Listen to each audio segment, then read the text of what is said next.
Welcome to Changing Perspectives. Today I would like to process the emotions around lies and betrayal.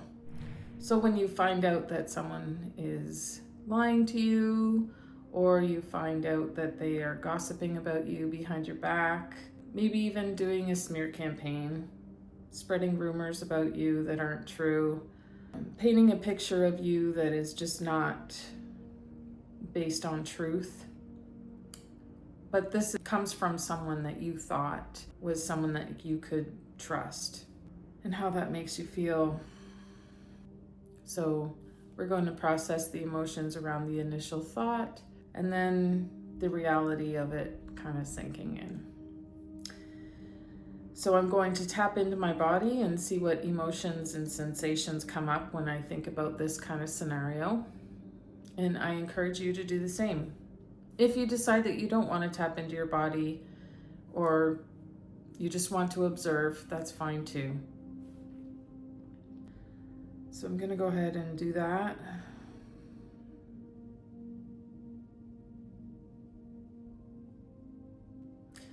There's kind of a misunderstanding as far as what is healthy,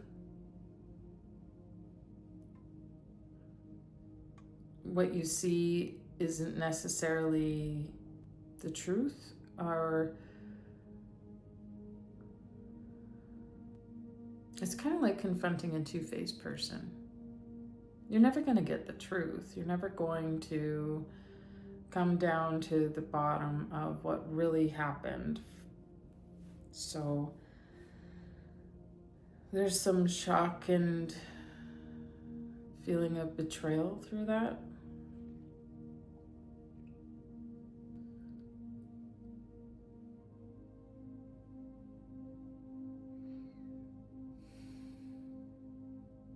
So I'm having a hard time relaxing my body. I almost feel nauseous in the stomach area.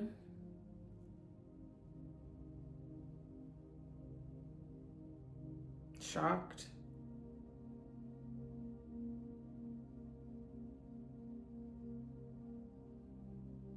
Yeah, really nauseous. It messes with your safety, with your feeling of safety.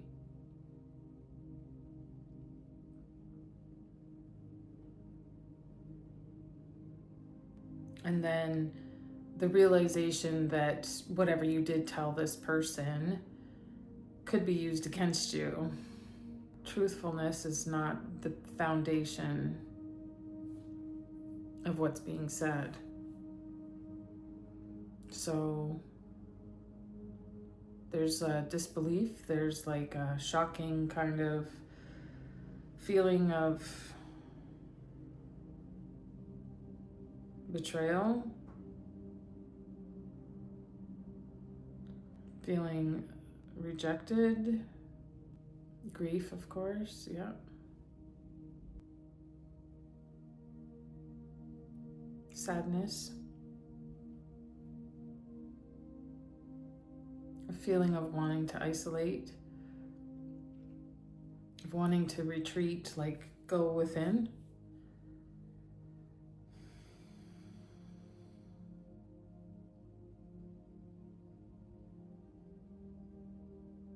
So I'm just kind of feeling those emotions and sensations. It's heavy.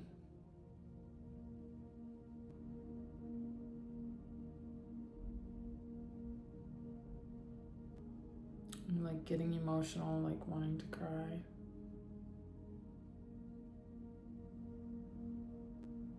There's confusion, dismay, I guess, if that's a word.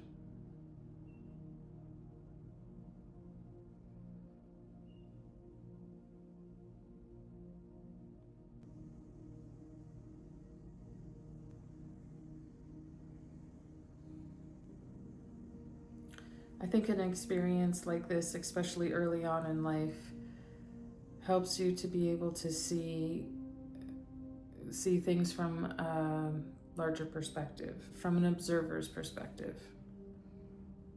and not to get caught up in the chaos, but to see people for who they are, who can be trusted, who can't be trusted. Having to start that journey of discernment. It still hurts though.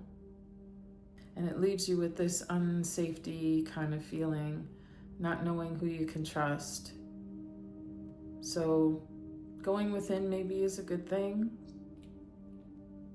Going within because you see now that you have to have your own back.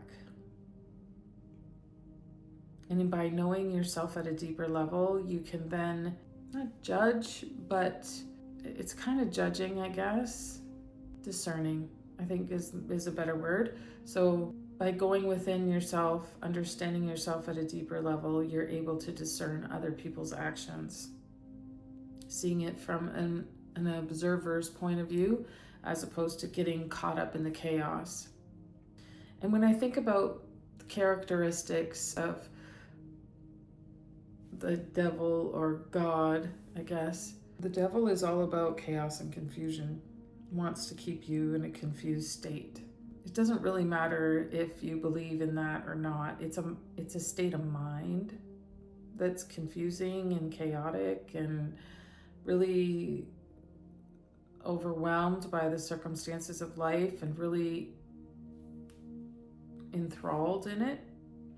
To have a godly mindset, which I can't think of a better word for what I'm trying to describe, but it's almost like having a higher mindset, taking yourself out of the circumstance, the chaos of the circumstance, and seeing it from a bigger perspective, one that looks at the overall life lesson involved. What are you learning in this situation? How are you understanding yourself as a person at a deeper level, having gone through this? In all these circumstances that are trying to process on this channel, I think that that's important, to be able to take a step back and go, wait a minute. What characteristics am I dealing with here? What emotions am I defaulting to here? What mindset am I on a plane of? What energy am I putting out that is attracting to me these patterns of situations and people? So join us on Patreon, where we will explore these topics in deeper content, just like that. We will have journaling prompts and other resources for you to dive deeper into the subject, so that you could wrap your mind around it, so that you can understand your emotions around it and allow yourself to feel those emotions in your body and the sensations that come up until they dissipate. Then once they dissipate, on the other side of that is some sort of understanding of it all that makes life so much more pleasurable. Thank you for joining me today. Please like, share, and subscribe, and I'll see you in my next video.